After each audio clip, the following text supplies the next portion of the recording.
Welcome to Not Your Ordinary Parts podcast, a podcast where we talk about hard things associated with the human experience with the goal of increasing awareness, growth, and healing. You may hear information from professionally licensed therapists, life coaches, healers, doctors, etc. This information is not medical advice or therapy and is not meant to replace actual therapy or instructions given to you by a doctor or personal therapist. I'm your host, Jalon Johnson. My guest today is Bobbi Parish. Bobbi founded the International Association of Trauma Recovery Coaching in 2017. In 5 years, they've developed 6 different certification programs and educated more than 600 coaches around the globe. Also, as a trauma survivor herself, Bobbi not only leads and teaches within the association, but works with trauma survivors herself in her private coaching practice. So, Bobbi, welcome to the show. Thank you so much for being my guest. Yes, thank you for having me. I'm honored to be here. I gave a bit of an introduction, but so that the Yeah, audience can get to know you a little bit better, can you yeah, please tell us about yourself and your story and how you got to yeah, who and why you are today? yeah, you bet, you bet. So I just do want to issue just a tiny bit of a trigger warning because I'm going to talk a little bit about my story. I won't give any details, but still just let people know. So I was raised in a family home where my mother didn't want to be married, but that was the only option for women in my family. You got married, you had children. So she gave me to my father and said, "Here, take this child, leave me alone." So I spent the first 11 years of my life as my father's surrogate spouse. And my mother was kind of off doing her own thing. And so I learned as a child that that was love. I didn't have any other experience. I thought, oh, okay, cool. This is awesome. This is love. It looked like love. Um, so I grew up with this bizarre, contorted conception of what love was. And it colored every experience I had in the world. When I was about 14 years old, I went into depression and was in a depressed state for probably the next 30, 35 years of my life. I went in and out of psychiatric wards 7 different times. I was homeless for a while. I was disabled on Social Security, couldn't work. My depression was that severe. And I just struggled. I couldn't figure out, how do I get more people to love me? Right? Because I had such a contorted view of what love was.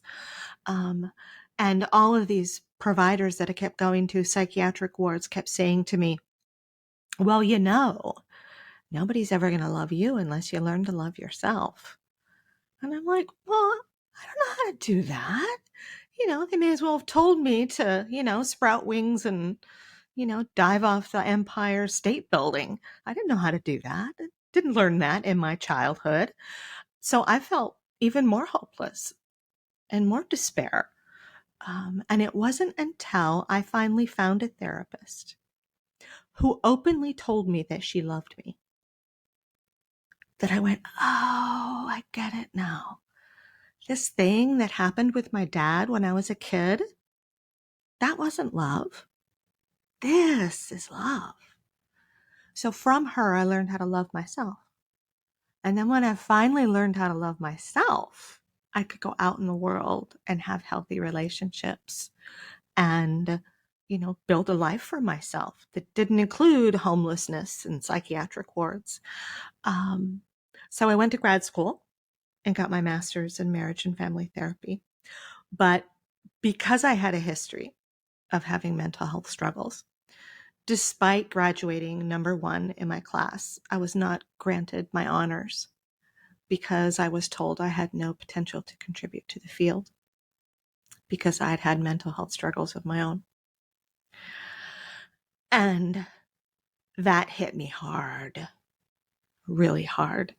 And I went out into private practice. I was terrified of applying for a job someplace because I thought, oh, they're just going to believe what it was that I was told, right? I had mental health struggles in the past, so they don't want to hire me. So I went into private practice, worked with trauma survivors exclusively, and found that as a therapist, at least in that time, right back in the early 90s, there were a lot of ethical restrictions on what you could say to your clients about how much you cared about them. My therapist actually telling me that she loved me, she violated the ethical boundaries of the profession. So I switched over into trauma recovery coaching because it didn't have the same ethical boundaries to it. And I could tell my clients, I love you. I believe in you. You know, I think you're amazing. And we're going to do everything we need to do to get you from where you are to where you want to be. And so I had people saying to me, I want to learn how to do what you do. I want to be a trauma recovery coach. I'm like, no. I can't possibly teach people how to do that. I don't have that skill. I don't have that talent. And so I said, no for years. And then finally in 2017, I said, yeah, and founded the International Association of Trauma Recovery Coaching. And our first class, we had 12 students. And now, 5.5 years later, we have about 100 students in every class. We teach 2 classes a year. We have, like you said, 6 different certification programs now. Coaches around the globe, everywhere from the Middle East to South Africa, to Asia, to South America, Australia, New Zealand, all over Europe, Canada, the United States. And it is mind-blowing to me to think that a little girl who grew up in the circumstances that she did and who thought that what was happening to her was love could become a woman who does what she does now. And you know, I appreciate so much that you let me tell that story, because I really want anybody who's listening to this interview to know that it doesn't matter where you've been. You can go amazing places. If you've been to hard places, if you've been in psychiatric wards, if you've been in depression so deep you can't get out of bed, if you have been addicted, no matter what, you can have a really good life. So, thank you for letting me share that journey that I've been on. Wow, Bobbi, that was amazing. Thank you for sharing that. And I don't even really know where to begin. I mean, I'm so proud of you for what you've accomplished. Thank you. I think that not getting your honors when you graduated was probably one of the best things that could have happened to you, looking at it now in hindsight, because it made you work harder. It did. That's it. It So did. kudos to Yeah. them for not seeing who you were. Yeah. Yeah. I gotta tell you, there are parts of me now that wish I could go back and say, see, look what I'm doing now. I think that's Yeah. all of us, though, when we accomplish things Yeah. when people told us we couldn't. But thank you so much Yeah. for sharing that story. It was wonderful and You bet. inspiring, and I think can give hope and so much encouragement to anybody who hears it. I So hope so. I hope so. I I'm hope so. sure. I'm sure. Yeah. All Yeah. righty. So I don't know how we can keep going after we did started off so good, huh? I wanted to get into the interview, but again, thank you for Yeah. being so personal and vulnerable and sharing your story, because it's a good story. It really is. Yeah. And I know there are people out there who are thinking, I've been to these awful places. I can't have a good life. But they can. Yeah, I can. You're They living can. proof. Yeah, exactly. Hmm. Exactly. Yeah. Yeah. Okay, so I think everybody nowadays is talking about trauma, right? Trauma is a therapy buzzword, and It is. some people misconstrue it Mm-hmm. um, to their own advantage, or they don't really understand what Yep. it is, what it isn't. So Yep. what is trauma? I love it. Let's have this discussion. Let's dive into this one. It used to be that people used to think that trauma was always what we call now a big T trauma, right? So you had to get abused as a child or hit in an intimate relationship or a tornado or a war zone. But the reality is that trauma is not just, as we say, too much too fast, meaning, too much of an experience that overwhelms us, like a tornado or a car accident. Trauma can be too much for too long, right? So that child who was not hit, but over the course of their childhood was verbally or psychologically torn down by a parent, that's trauma. It's also too little for too long. So if you were emotionally neglected as a child, if you had a parent that wasn't available to you for whatever reason, either it's not always because, the parent just like my mother who I didn't want to have kids. Take this kid away from me. Sometimes it's a parent who has an addiction. Sometimes it's a parent who is depressed. Sometimes it's a parent who has to go work in another country because that's the only way that their child is going to have food on the table. So we have to look at it and acknowledge that trauma comes in so many different forms.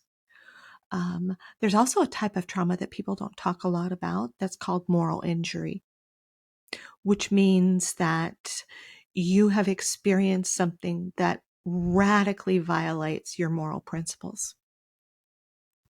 And it's interesting because this concept it was developed within the Veterans Administration, right? So combat soldiers who would go overseas. And yes, they often saw really traumatic things like people getting shot. But by being asked to violate their own moral principles by harming or killing another human being, that right there, just in and of itself, is traumatic. Everyone who watched the videotape of George Floyd being killed with those police officers standing with their knees on his neck as he died, that's moral injury, because that is an affront to our moral beliefs. People wouldn't necessarily recognize it as trauma, right? Nothing happened to me. Nothing happened to those bystanders that were watching what happened. But that's trauma because our nervous system doesn't know how to process that. It's overwhelming to our nervous systems and our sense of justice and righteousness. That's all trauma. Every microaggression that you have experienced as a man of color in the world, that's trauma. And yet our society is only beginning to wake up to how traumatic that can be. And one of the things about trauma that people don't understand is trauma is cumulative. So trauma builds on trauma. Every microaggression that you have experienced builds on the one that came before it, unless you're tremendously gifted to have the opportunity to work with someone who helps you to process that trauma. If we don't, otherwise it just builds and it builds and it builds and it builds. So something that somebody else looks at and goes, I don't know what you're talking about. That's not trauma. Why would that bother you? No, it is trauma. And it builds up and it builds up and it builds up. And it deeply impacts us. Wow. I think that may be one of the best explanations of trauma that I've heard, because like you said, it can be anything that overwhelms or overtakes the nervous system. Yep. And it doesn't matter how it affects anyone else if it affects you. Exactly. Exactly. A key component of trauma, what makes something traumatic, is the fact that we typically feel powerless, right? When you're in the car that gets hit by somebody else's car, when you're in the natural disaster, when you're living in a refugee camp, when you are abused by a romantic partner, all of those situations you feel powerless. There's nothing you can do about it. And that in and of itself is overwhelming to the nervous system. Wow. Yeah. Okay, so I want to ask you a question kind of bridging off of that, right? So if we Yeah. experience trauma in any of the ways that you mentioned as a child, how Yeah. can that childhood trauma affect someone later on in life? Huge ways. Huge ways. So there's a specific type of trauma that people refer to, and you'll hear the phrase developmental trauma. And developmental trauma is trauma that is experienced between the ages of about 0 and 8. And it's usually long-term trauma, right? So if I just experience a car accident when I'm 7, and that's the only thing I ever experience, it's typically not going to have these same types of effects. But if you experience trauma over that period of time for usually a longer period of time, so a year, a couple years, or heaven forbid, all of those years, it actually alters the way that your brain develops. My brain looks different. If you were to do an MRI or a PET scan of my brain, it looks different than the brain of someone who didn't experience trauma as a child. My amygdala is enlarged, and the amygdala is the alarm center of the brain. And so if you've experienced childhood trauma, you are going to have a hair trigger response to any type of threat in the environment around us, right? So something, again, and this is one of those things where people who have survived childhood trauma, they're out in the world. And oftentimes people tell them, oh, you're too sensitive. Oh, you overreact. You're too much, right? We are that because our brain is hardwired to detect threat in order to keep us safe. And it also drastically impacts our nervous system. We are meant, our brains and our bodies are hardwired to survive trauma. It is one of the most remarkable things about our bodies. But what they're not meant to do is stay in a traumatic state for a long period of time. And so what happens when we do that is our nervous system goes, ooh, okay, this isn't safe. I'm going to, instead of just hanging out here in this calm, safe space, right? Instead, I'm going to live in a perpetual state of fight or flight, right? These are the individuals who are always ready to bolt. And they're also the individuals who are always ready to fight. Clients come into my office and they say to me, people keep telling me I have anger management problems. I say, no, you don't. You have a nervous system that likes to sit in fight or flight. And we can work with that, right? Another thing that our nervous systems will do, some of us will go up into fight or flight and live there. That's not what my nervous system did. My nervous system figured out that the best way to survive my trauma was to collapse and dissociate. That was the only way. I swear, if I had not had that capacity, if my nervous system had not been that clever, I would not have survived my childhood, because that's how I got through. But the problem is that when we live in those nervous system states, when we inhabit them over years of time, then we get stuck there, right? And so now, as an adult, I'm out in the world. I'm no longer in that situation with my dad, but I'm still in a state of collapse. I'm still perpetually dissociating. I'm still feeling small, and my head is telling me, Bobbi, stay small. Don't speak up. Be invisible. Be quiet. Because if you're not, you're a target, And when I talked with you earlier about, people first starting to tell me, oh, will you teach me how to be a trauma recovery coach? My nervous system said, bad word alert, oh, hell no. no, no, no, no, no, no, no, no. We are not going to do anything that makes us visible. And so I had to really work with my nervous system to let me be able to step into a public space. So it changes our brain. It changes our nervous system. And we don't realize that. Instead, we go out in the world and we're like, why am I reacting like this? What's the matter with me? And people tell us there's something wrong with us, right? Oh, you're angry all the time. Or why are you so shy? And then that just makes us feel shame. And so now, again, cumulative, right? Here I am trying to stay small. People are shaming me for staying small. And now I just feel worse and worse and worse and worse and worse. But there are lasting after effects of childhood trauma. And I don't think we do a really good job of educating people about that. And so we have thousands of people walking around with these after effects feeling like they're broken. And there's something wrong with them. And there's not. They're having a normal reaction to very abnormal circumstances. So one of my favorite phrases. I like that one. I might have to steal that one from you. A normal reaction to abnormal circumstances. Yep. That's a really good one. It's funny because we were talking earlier about how the nervous system is attached to all these things. And we mentioned the dorsal vagal collapse, which I think we both experienced. Yep. Yes. Yes. It's interesting because, like I said, I was diagnosed with depression for so long, in and out of psych wards, constantly suicidal.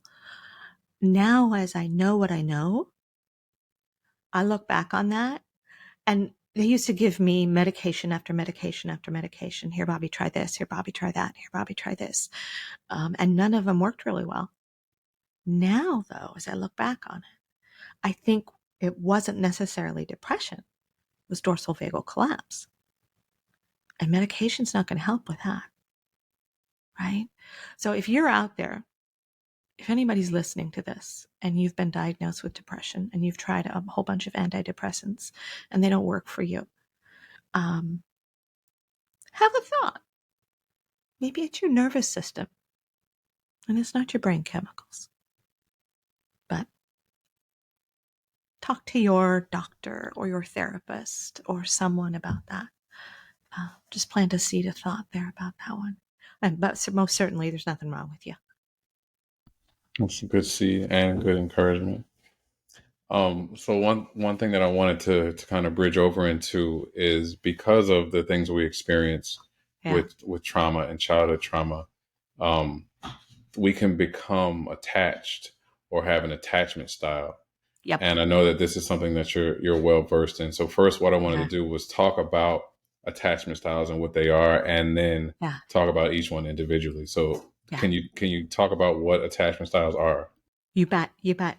So we come into this world hardwired for connection. Our brains are built to connect to other human beings.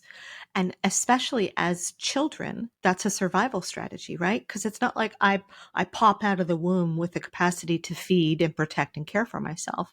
So my brain is hardwired to attach to bond with my caregivers. And it's a survival strategy.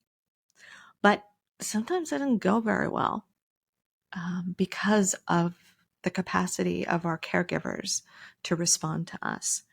But we are born without the capacity. Also, not only can we not take care of ourselves, but we can't regulate our own emotions. And we can only do that through a process called co-regulation.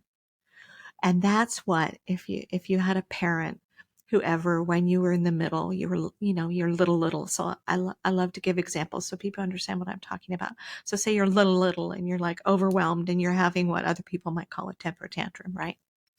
That's that parent that gets down on your level and says, hey, what's going on? You look sad. You okay? Everything's going to be all right. Here, do you need a hug? You want a hug? I'll give you a hug. Let's just sit together. That's co-regulation. That's me as the adult lending my nervous system to my child. And then they can learn how to eventually soothe themselves and take care of their own emotions and learn how to emotionally regulate. But that's how it happens. But a lot of us didn't get that. And it, like you talked about, it ends up echoing into our adulthood.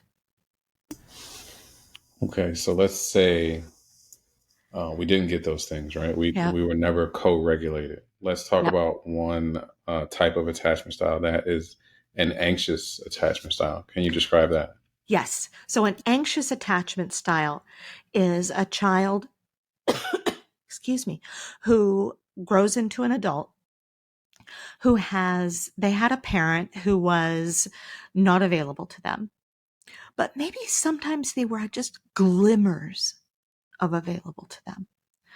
And so this is a child who feels anxious in the presence of any other type of relationship. They really, really, really want a relationship, but relationships make them anxious. But they still pursue them. And so oftentimes these are individuals who are interpreted as needy or clingy because they pursue, but they don't really have the relationship skill to maintain a relationship. They just know, I just want to be loved. I just want to relate to people. I just want to connect with people. So oftentimes people who have an anxious attachment style, we say they have overactivated attachment needs. And they are pursuing.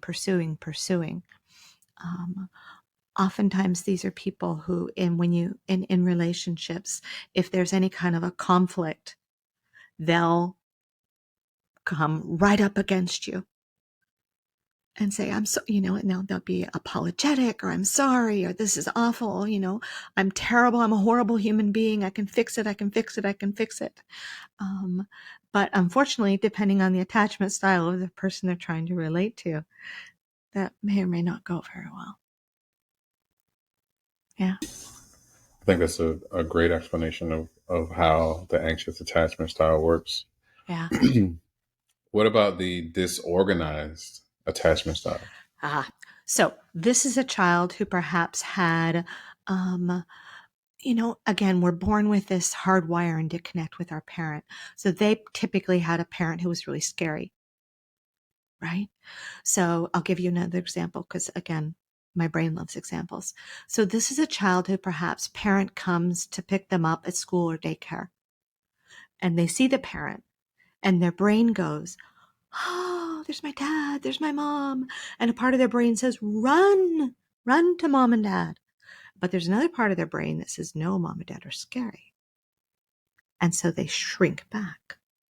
This is a child who has one foot on the gas and one foot on the brakes at the same time because they want to attach, but their attachment figure is scary or harmful. And so what happens when you're in a car, right? If you were actually trying to drive a car and you have one foot on the gas and one foot on the brake, what happens? You burn out the motor. So eventually, the person with the disorganized attachment style usually just says, I'm done.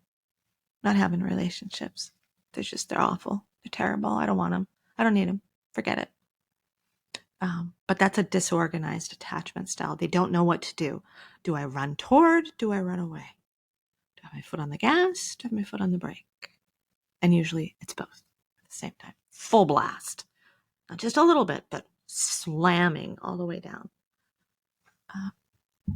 Yeah. Wow. I never really considered what could happen from doing that. And like you said, you'll burn out the motor in the car. So Yeah, you could you will. burn out, I guess the equivalent in the human body would be burning out the nervous system. It could be burning out the nervous system. It could also be essentially what you're doing is you're exhausting your desire to be in relationship with other human beings. Mm. It's just not there anymore, right? Every time I've tried to do it, it's such a terrible experience. Nope, forget it. I'm done. Not doing it. Wow. But again, it's a survival strategy, right? It's a survival mechanism. Yeah, it's not people, and I keep coming back to this, but we look at people who have, different attachment styles that we label as dysfunctional, and then they get shamed and they feel broken and they feel terrible. What I want people to understand is these are all just survival strategies. There's nothing wrong with you. You're not broken. And the most amazing thing is we can rewire our brain and our nervous system. So yeah, you might have grown up and developed an anxious attachment style or disorganized attachment style, but it can be different. And if you are able to tap into the right resources and get the right help, you can rewire that. It's not a life sentence. Okay. What about the avoidant? Okay. So the avoidant, remember me talking to you about the person when they're in a relationship with someone and they're pursuing. The avoidant individual is the one who says, "Oh, no, no, no, no, no." Avoidant individuals have a pretty strong sense of self, but a pretty low opinion of relationships. Anxious attachment is pretty low opinion of self, really high opinion of relationships. Disorganized is I don't like myself, I don't like other people. So the avoidant individual is pretty committed to independence and they want to stand on their own 2 feet. Relationships are like, yeah, okay, I'll get in a relationship. But if you ruffle my feathers, I'm out. And so oftentimes it's interesting when I work with couples, and one of their most significant issues is because they have mixed attachment styles. Right? So they get into some kind of a distress or an upset or feathers get ruffled.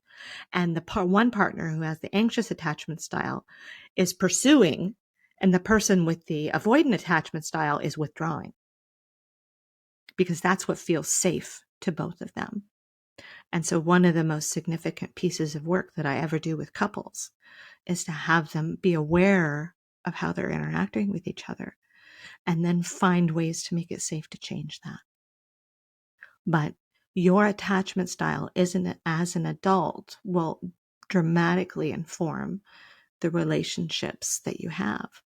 But here's something really interesting. We used to think, I throw myself in there, scientists, researchers used to think that the attachment style that you developed as a child, that was it, hardwired in, you had it the rest of your life. Now we know that we can change and we can heal those. Also, we know that we can have different attachment styles in different types of relationships. I can have one attachment style at work, and I can have a different attachment style with my children, and I can have a different attachment style with my romantic, intimate partners. It just depends, you know? For the longest time on the job, I can have confidence for miles. I can be, securely attached. I am awesome. Intimate partner relationships? No, those were so hard for me. So there's such a huge understanding of attachment now than there was back when I first started doing this work. And you can have different attachment styles in different types of relationships. So if you're listening to this and you're going, but wait a minute, I'm one way with my partner, but at work I'm fine. Everything's good. That's why it can be different. That makes a lot of sense. Yeah. Okay, so how does someone maybe skip past all of these and develop a secure attachment style? How is that established? Yes. Okay. Fantastic question. You know what rewires the brain better than anything else in the world? Compassion.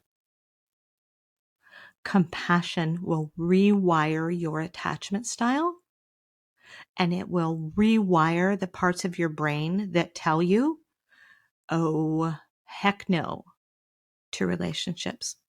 So what you need to do is do a lot. When I was telling my story, I talked to you about how I worked with a therapist who told me that she loved me.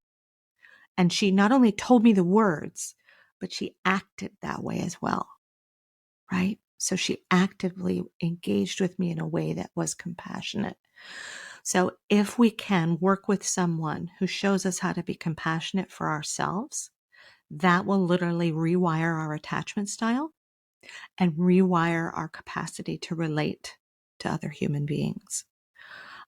When we learn to have compassion for ourselves, then we can learn to have compassion for other human beings, right?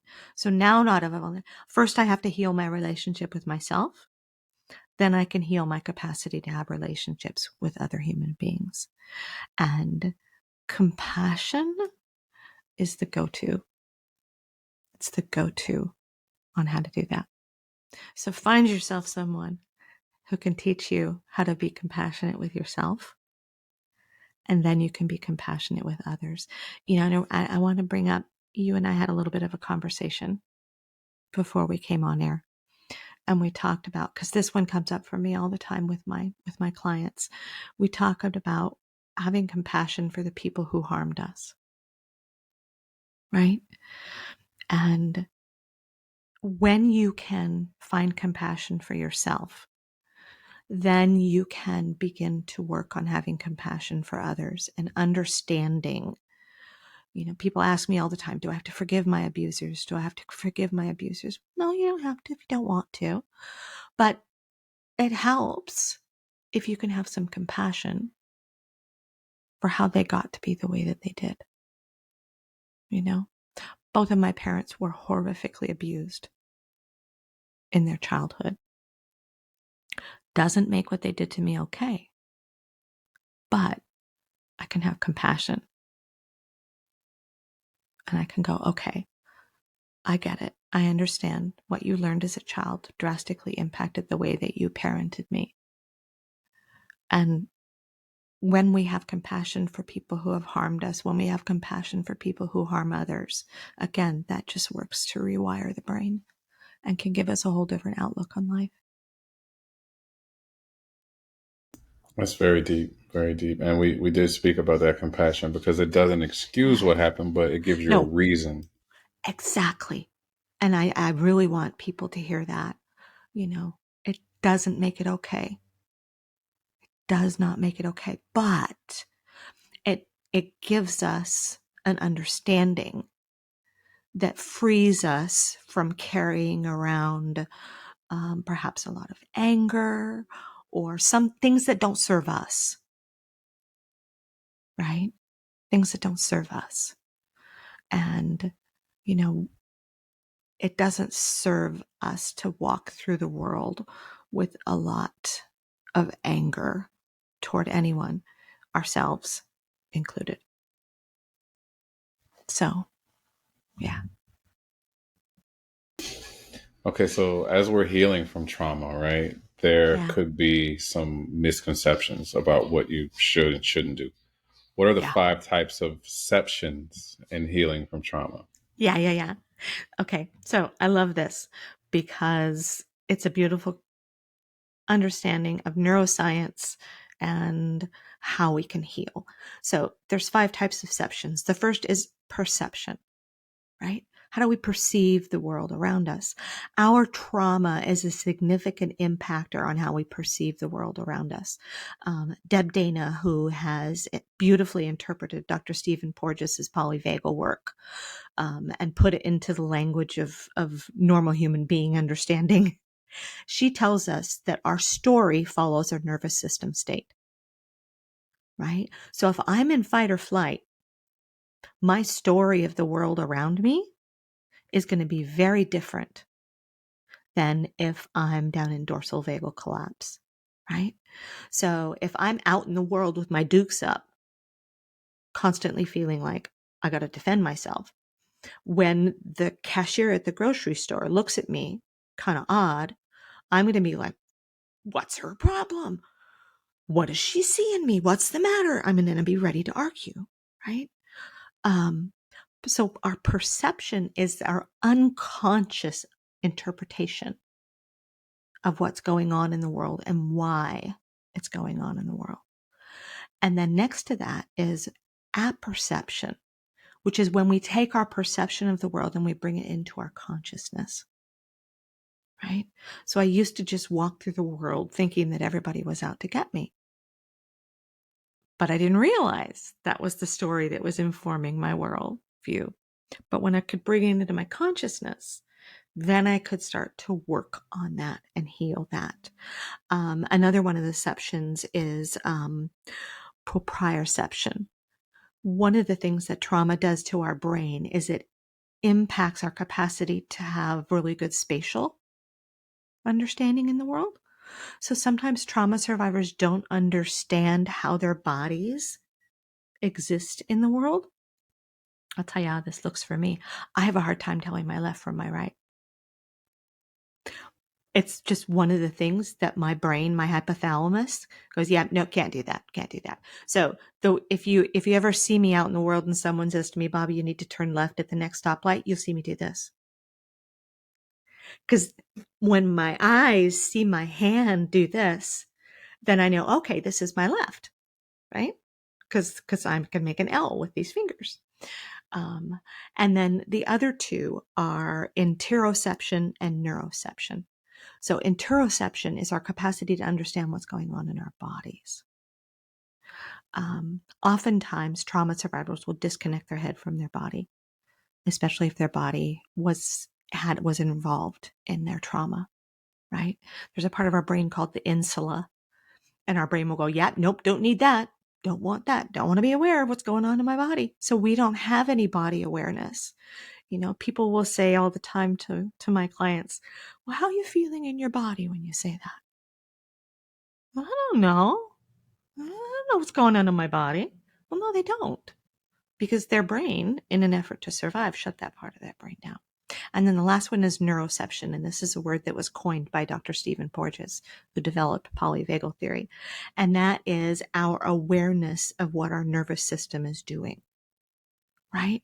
I can't change or rewire my nervous system unless I'm aware of what it's doing and I'm aware of the threats that it's picking up in the world around me. So when I work with my clients and we want to rewire their nervous system, we have to develop that interoception and that neuroception, because otherwise they're flying blind. Wow, that was very detailed and a great explanation of how the nervous system and even just, the perceptions can play a Yeah. big part in our reality. Yes. They go hand in hand. And we can't rewire anything. We can't fix anything unless we're aware of it. Okay, so another question, right? Let's say now we have the awareness and we're on our healing journey. How important is Yeah. being heard as it's related to healing from trauma? Critical. Absolutely critical. Sarah Payton, who is a marvelous neuroscientist and educator, she has two books. One is called Your Resonant Self, and the other one is Your Resonant Self Workbook. And she talks about how trauma puts us into a state of alarmed aloneness, right? So not only is my nervous system on fire because it's telling me something's wrong, but I'm alone. I'm unaccompanied.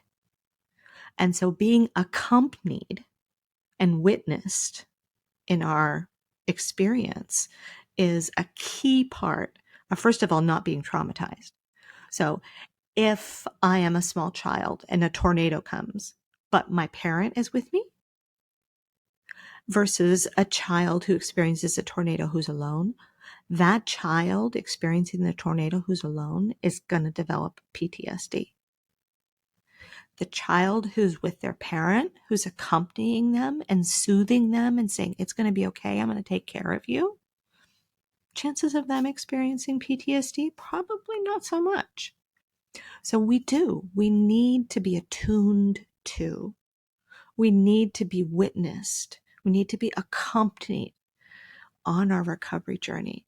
That's why it's so important that when you look for someone to work with as you're in your recovery, that you find someone that you feel you can make that connection to and who you feel like is there accompanying you. not telling you what to do, but accompanying you as you find your way. Okay. So another question that I feel like is critical in healing, right? You may start to feel guilty or you might have some feelings of shame. How are Mm, shame and guilt related to trauma? yeah. Okay. So guilt is I did something wrong, right? I made a mistake. Shame is I am wrong. I am wrong. And that's typically what childhood trauma teaches us is you are wrong. The reason that this happened to you is because you're a bad child. You did something wrong. And that's just the way that a child's mind makes sense of things. There's no other way to make sense of it other than to assume that. Um, the left hemisphere of our brain is what's called the instrumental brain. The right hemisphere of our brain is our relational brain. Unless we are consistently related to as a child, that right side of our brain doesn't develop. And we're left only with the left side of our hemisphere. It develops, but not to the capacity that it should, and it doesn't develop the capacity to be in relationship. The left hemisphere of our brain, what it does when something happens is it blames. It's your fault. It's their fault. And for a child, 99.9% of the time, it's my fault. And therefore I'm bad. And so as we go through recovery, that's one of the core limiting beliefs that we have to work with and we have to shift out of, because shame causes us to isolate. And we cannot repair our relationships with other human beings while we're isolated. Got to deal with that shame. Okay, so let's say we've learned our attachment style. We're Yeah. feeling heard. We're in a Yeah. very therapeutic healing relationship with trauma, right? Is it still normal to Yeah. feel deep love for someone who may have abused us? Absolutely. That's called a trauma bond. It's called a trauma bond. Um, it took me a long time to realize that what happened between my dad and I wasn't love. I felt deeply attached to him for a long, long time. You know, it's interesting. I'll tell you this quick little story. Um, my mother told me probably maybe about 20 years ago. She said, "I bet you're going to dance on your dad's grave when he dies, aren't you?" I said, "No, I'm going to grieve. I'm going to grieve when my dad died." And my dad died in 2018, and I did. It hit me hard. I grieved. I knew at that point, I understood. I had the cognitive understanding that what had happened wasn't right and it wasn't love. But I still had that attachment to him, and I grieved. But I'll tell you what else I grieved, because nobody ever acknowledged this for me, and I want to acknowledge this for anybody else out there who felt this when they're someone who was hurtful to them dies, especially a parent. I grieved the fact that my dad was never going to show up on my door and say, "Bobbi, I'm so sorry. I'm so sorry. I want to start over. I want to be the dad that you deserved to be." Um, so yeah, I grieved losing my dad, but I also grieved losing the fantasy that he would become the dad that I always wanted him to be. So yeah, you can have deep love for someone who hurts you dearly, and it's called a trauma bond. Well, thank you so much for sharing that personal story. I think that I know I can relate. And it wasn't Yeah. that anything that you fantasize over, whether it's good or bad, Yeah. and you don't. I mean, you can grieve anything. Right. Exactly. You can grieve anything, Yeah. especially a caregiver who you wanted more from. So once Yes. that caregiver is no longer, you have to grieve that idea or Mm-hmm. that desire for more as well. So there's a lot Yeah. that comes with losing a caregiver or, Yeah. someone who could have been more, we'll Yeah. say. Yeah. People don't realize how much grief there is associated with trauma recovery. There's huge amounts of grief. And we're not given, our society is not really good at giving us permission to grieve. Not good at it. And we need it. Yeah, we do. Yeah. All right. So one of your posts, and I love this, and I wanted to get your thoughts on it. It says, "If Yeah. your passion doesn't include yourself, it Yep. is incomplete." Can you explain Yep. that, please? Yeah. Yeah, exactly. So if I have passion and compassion that applies to everybody else, but I don't apply it to myself, it's only half. It's only half. And trauma survivors, we are often hardwired to have compassion and have passion about a whole bunch of other stuff out here. But because of that shame that we just talked about, that says I'm bad, don't have it for ourselves. Don't have it for ourselves. We have to have it for ourselves because actually that's where it starts. Because the more that I can have compassion for myself, then the more able I am for it to be authentic and genuine out here. If I don't have compassion for myself and I'm just out here having compassion for other people, that might be because I'm in people pleasing mode. And I'm thinking that if I just fawn and I please, then people will love me. But when I have compassion for myself, then having it for others, that's now genuine. That's now real. And it's not because I'm just trying to survive. I can have compassion for lots of people who don't have compassion back for me. And I'm fine with that. It's okay. It's all right. But if it's because I'm fawning or I'm people pleasing and people don't respond, that doesn't feel good. But if I got it for myself, I can give it to other people and not be attached to how they respond. That makes a lot of sense. It really does. Yeah. Yeah. Okay. So the big one, right? Yeah. I think we talked about a lot of things, and you've given a lot of clarity and insight in so many ways. And I think it's because of what you've been through and how far you've come from where you were. So if someone is struggling Mm. with the idea of talking to someone about their big Yeah. feelings or their Yeah. emotions and they're on the fence, they're kind of just stuck, right? Yeah. What advice could you give them as far as getting to see someone or talk to someone and Yeah. unloading all of the internal baggage that they're carrying? Yeah. The first thing that comes to my mind is shop around. Shop around. Find someone that you resonate with.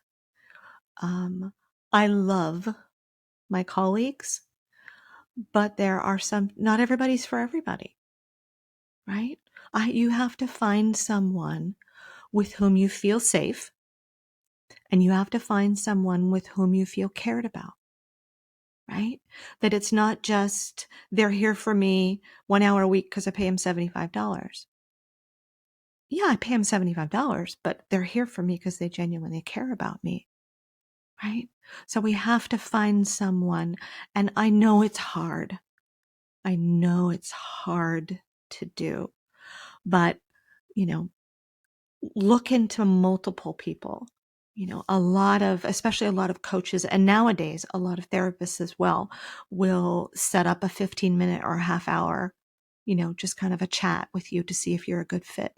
Do that. Contact 4 or 5 different providers and have conversations with 4 or 5 different people and see who you resonate with. I'm telling my coaches all the time, put out content out there into the world, write articles, create videos, put together a podcast. Because when trauma survivors are looking for someone to work with, they want to know a little bit about you before they reach out to you. Because they're going to listen to your podcast, they're going to watch your video, they're going to read your article and get a feel for who you are and whether or not you resonate with them. So look around, talk to friends and family that you trust, get word of mouth referrals. And then have compassion for yourself as you go through the process, because it is hard. You're asking a lot of yourself. If you've been in a lot of unsafe situations and unsafe relationships, you're asking a lot of yourself to share big feelings and hard stuff with another human being. So Yeah. Shop around, have multiple conversations, get on the internet, get on YouTube, look and see, look on those directories. Psychology Today, our association has a directory of all of our coaches. Look and see who it feels like someone might gel with you. And then, give it a 15-minute, half-hour conversation. And don't be afraid to say, you know what, this doesn't feel like a good fit to me. I'm going to look someplace else, because you deserve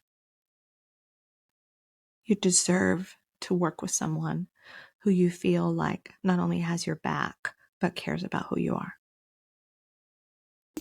That was great advice, Ronnie. And this Yeah. has been just utterly amazing. I'm so excited that I'm able to share this, share your knowledge, your wealth of knowledge, your story, Yeah. your tips, your gems, just all of it. Just the compassion in your voice, the way you speak. You can tell that your nervous system is regulated, and I think that you're giving co-regulation to anyone who will listen. I hope So so. I hope so. Even if they for get just a sure. tiny glimpse of that. Yeah. Thank So you where can so people much. find you? Of course, thank you. Where can people find you online or on social media? Yeah. So you can find me online at bobbiparish.com. Our association website is certifiedtrauma-recovery-coaching.com. And then on pretty much any social media platform, I'm at Bobbi Parish. So, yeah. Okay. Yeah. Bobbi, thank you so much for this. Yes. It's been Like my I said, honor. it's been such a joy and a pleasure. Yeah. And just wow, I can't wait to get this up so people can listen to it and heal. So again, Yes. and heal. And Yeah. and know it's possible. Correct. Correct. Yeah. Yeah. Well, thank you so much for who you are, for what you Yeah. do, and the way you do it. Yes. Thank you so much for the opportunity.